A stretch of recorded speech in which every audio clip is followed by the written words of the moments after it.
Selamat datang di konten belajar yang biasa aja. Jangan tegang, karena saya si guru yang biasa aja. Halo, saya Mangana. Saya di sini karena ingin. Kalau suka ya syukur, kalau tidak ya cobalah untuk suka. Karena ini presentasi yang biasa aja. Belajar yuk!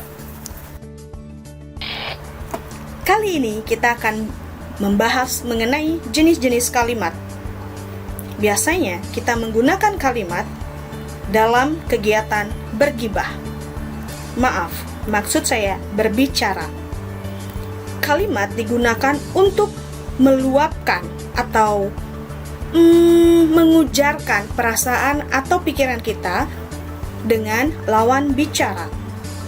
Sebelum menapaki jenis-jenis kalimat, ada pentingnya kita mengenal apa yang dimaksud dengan kalimat itu sendiri.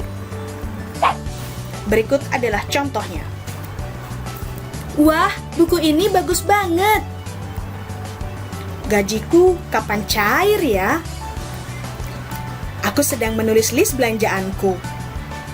Dari ketiga contoh dialog ini, kita dapat tarik kesimpulan bahwa kalimat adalah sebuah ujaran perasaan atau pikiran kita yang berupa kumpulan kata berpola yang sudah berintonasi final. Berpola yang dimaksud adalah menduduki fungsi sebagai subjek, predikat, objek, pelengkap, maupun keterangan. Nah, berintonasi final yang dimaksud adalah tanda baca. Sebuah kalimat dapat dikatakan sebagai kalimat jika sudah diakhiri dengan tanda baca. Jika kalimat itu belum diakhiri dengan tanda baca, itu masih berbentuk klausa. Jika kalian sudah paham makna dari kalimat, ada baiknya kita langsung kepada jenis-jenis kalimat. Jenis-jenis kalimat dikelompokkan menjadi 4. Yang pertama, kalimat berdasarkan isinya. Yang kedua, jenis kalimat berdasarkan bentuknya. Yang ketiga, jenis kalimat berdasarkan pengucapannya.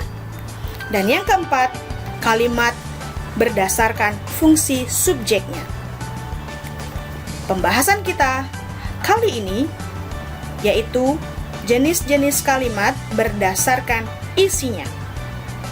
Nah, jenis kalimat berdasarkan isinya dibagi lagi menjadi 4 atau dikelompokkan lagi menjadi 4 jenis kalimat.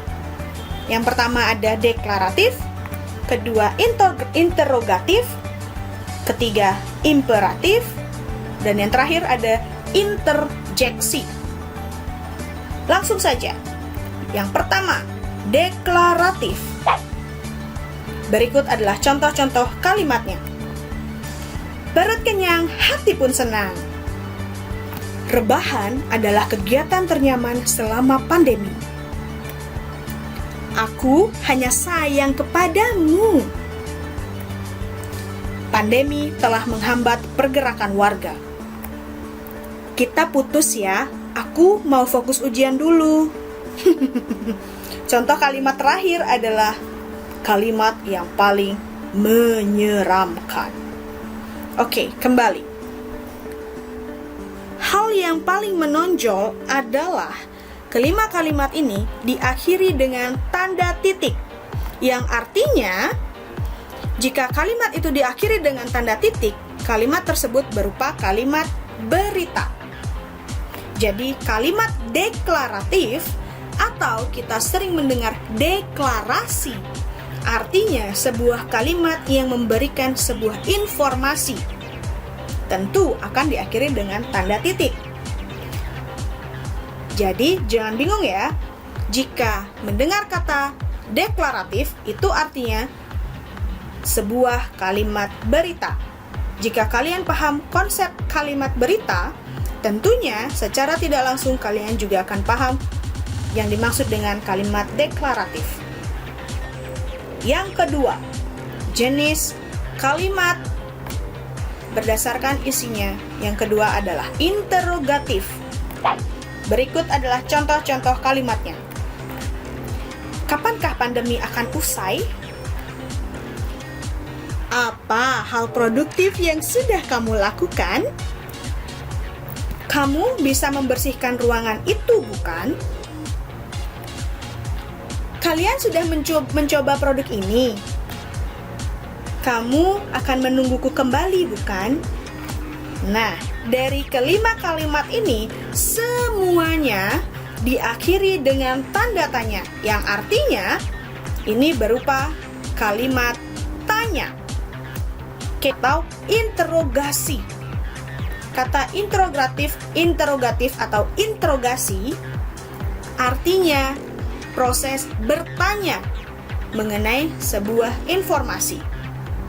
Tapi kelima contoh ini tidak melulu membutuhkan jawaban atau disebut dengan kalimat tanya retoris. Contohnya pada kalimat nomor 3. Kamu bisa membersihkan ruangan itu, bukan? Sebenarnya kalimat tanya ini tidak membutuhkan jawaban jika kita melihat dari sisi lain makna kalimat tersebut. Bisa saja itu maknanya adalah memerintah. Contoh, jika kita ubah menjadi kalimat perintah, bersihkan ruangan itu. Atau, tolong bersihkan ruangan itu. Tentu berbeda intonasinya dengan kamu bisa membersihkan ruangan itu, bukan? Nah, meskipun itu tidak membutuhkan jawaban, namun memiliki tanda tanya, itu tetap merupakan kalimat tanya. Karena esensi dari kata tanda tanya adalah sebuah kalimat tanya. Jika kalian paham esensi atau konsep dari kalimat tanya, tentu secara tidak langsung akan mudah memahami kalimat interrogatif. Yang ketiga adalah kalimat imperatif. Berikut contohnya. Gunakan maskermu dengan benar. Jaga jarakmu jika berada di luar rumah.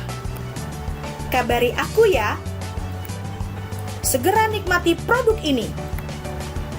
Jangan tinggalkan aku.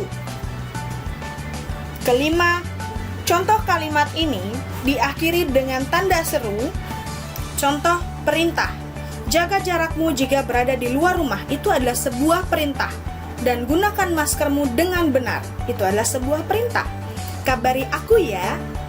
Kalimat perintah ini beresensi meminta untuk dikabari. Segera nikmati produk ini. Ini bisa jadi sebuah saran atau permintaan. Jangan tinggalkan aku. Itu bisa jadi perintah, saran, meminta, tergantung siapa yang mengucapkan.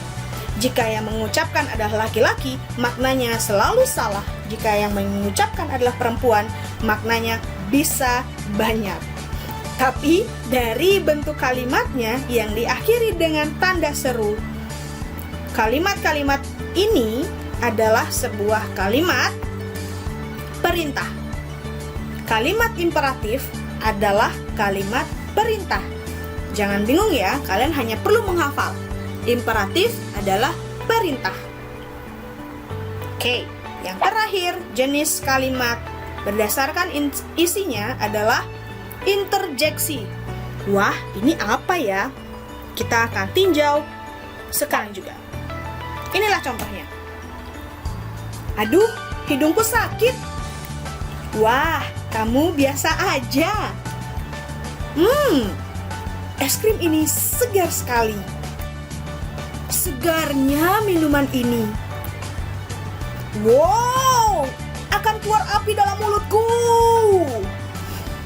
Nah, kelima kalimat ini diakhiri dengan tanda seru juga. Tapi bukan merupakan kalimat perintah.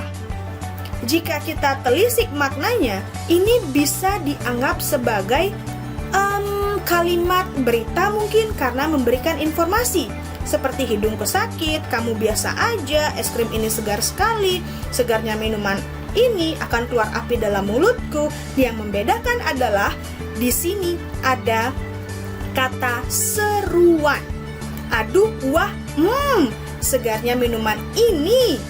Nah, ini tergantung dari intonasinya. Dan ada kata wow, itu merupakan kata seruan atau interjeksi. Jadi, kelima kalimat ini adalah kalimat seruan. Yang membedakan dengan kalimat berita dan kalimat perintah adalah kalimat seruan lebih kepada menjelaskan mengenai perasaan atau kata sifat. Hidungku sakit. Aduh, hidungku sakit. Wah, kamu biasa saja. Es krim ini segar sekali. Segarnya minuman ini. Wow, akan keluar api dalam mulutku. Jadi, kalian temukan perbedaannya ya dari kalimat seruan dengan kalimat perintah. Karena jika kalian teliti, kalian akan paham perbedaan kalimat seruan dan kalimat perintah. Nah, sudah segitu saja. Jika kalian memiliki pertanyaan, silahkan tulis di kolom komentar atau kunjungi sosial media kami yang lainnya. Sampai jumpa. Terima kasih.